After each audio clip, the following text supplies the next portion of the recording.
Dr. Munawar, when US objectives appear different from Israel's, regime surrender versus broader strategic defeat, as per the points of view also that we are hearing from the sides, how much does that complicate any coherent exit strategy? Because on the one hand, as Professor Scott Lucas says, that Donald Trump says the war is going to end soon. On the other hand, we've got other members of his cabinet who say otherwise. And Iran also says that the war will end when it decides so. How do you see this? Thank you very much, Umar, for having me in your show. Frankly speaking, it definitely complicates the situation. And by the way, from day one, the United States of America had interest of severing the oil supply to China and Chinese access to the West Asia, and to regain the control in the Middle Eastern politics, especially geopolitics. While the purpose of Israel was to decapitate the regime and to dismantle the regime and to de-weaponize Iran. And frankly speaking, in all these objectives, both of them are failed, and therefore we can say they have lost the war. Now it is in the interest of both the parties, because they got major injuries and they are inflicted, they are bleeded. It's better to end this war, and definitely Iran will agree to end the war if America and Israel agrees to end this war. Otherwise, the situation on the ground is not favoring United States of America. Rather, it has given confusion as far as war goals are concerned. It has made cracks in the alliances, whether alliance in the Europe or in GCC mentioned by Professor, as well as it is generating cursing and criticism over President Trump. I mean, President Trump at this moment is experiencing he is at the lowest ebb of his popularity. So therefore, I think it's better to end this war with the help of Russia. And when I say that United States of America and Israel has lost the war, one of the very important evidence is that President Trump has called President Putin to help America to end this war.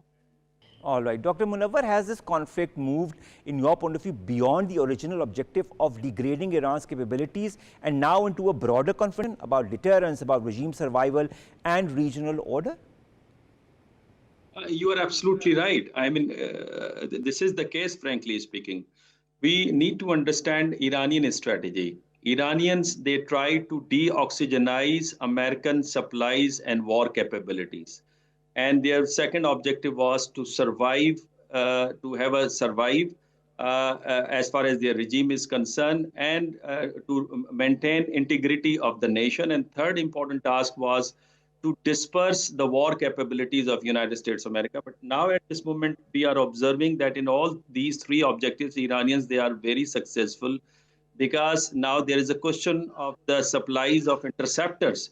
And this is the statement which is coming from even Saudi Arab and other Gulf nations, that United States of America shifted interceptors from them to Israel.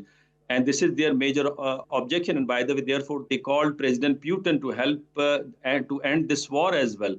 And as far as deoxygenizing is concerned, we know that Americans, initially, they moved their military assets to Cyprus, and from Cyprus to Indian Ocean, and it is about 6,500 kilometers away from the Persian Gulf. And it takes 7 days to maintain this logistic supplies. So therefore, I think Iranians are successful, and now it has become a question of deterrence. Iran, by the way, Iranians are successful in deterring United States of America and Israel by closing this Strait of Hormuz. And even though President Trump says that it would reopen the Strait of Hormuz, but I mean, it did not happen. It is working, by the way. Pressure is mounting, and this is the reason that President Putin or China or Gulf nations, they are trying to settle this matter. And I agree with the professor that there should be a respectable way out for America. And this proposal was, by the way, given by George F. Kennan when he wrote a letter in the Foreign Policy Journal with the name of Mr. X, that the superpower must be given a respectable way out.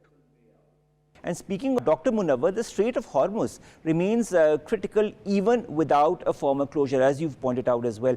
Has the disruption, in your point of view, already demonstrated how vulnerable the global economy has become to this conflict? Dr. Munawar? Global economy is suffering when this war started. And by the way, the oil prices, even in Pakistan, in United States of America, and everywhere in the world, it is increasing. And some of my colleagues, they had argument that since America has a control over Venezuelan oil, so America would not face the problem. But we now observing that even in United States of America, oil prices are doubled.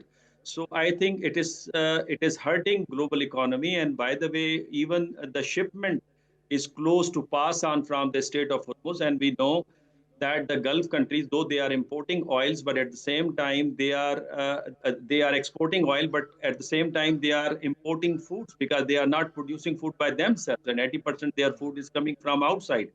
Moreover, economy of the Gulf nation is being hurted because if we take example of UAE, where 1.4 million only native people are living over there, and 10 million are outsiders, and all these outsiders they are trying to leave the country.